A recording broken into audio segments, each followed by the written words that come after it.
I think I kind of wrote the song like at some point last year. I came off the road and like, you know, I think geopolitics was in like an odd kind of place. Certainly at home, and I'm sure abroad too.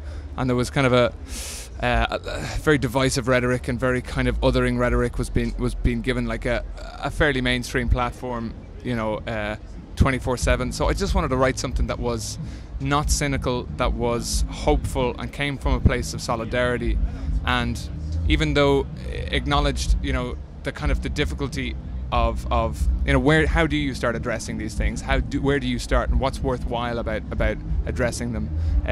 I just wanted to point to the legacy of other artists that we refer to as heroes, and we call heroes for a reason, and that's because they, you know, they in far more difficult circumstances, they sang about what was important to them. They spoke about what was important to them and what affected real people, what affected people at the time.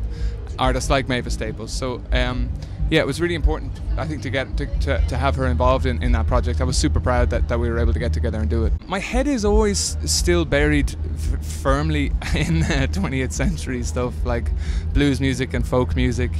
Before this record, I was listening to a lot of Alan Lomax's field recordings, which I thought, again, just as documents, it's so worthwhile that they exist. And then more recently, so I got into like I don't know, some I was listening to a bit of Margaret Glaspie, Bahamas, Maggie Rogers as well too. I'm really excited about it. I think she's awesome. Austin is such a musical town. Like, obviously that goes without saying. You see that in it has a very, very welcoming atmosphere to it. It has a very, very warm and open atmosphere to it. And I find with a festival like ACL, there's a great sense of camaraderie with musicians who are here, and there's just a nice sense of musical community to Austin. I think that finds its way into the festival also, yeah.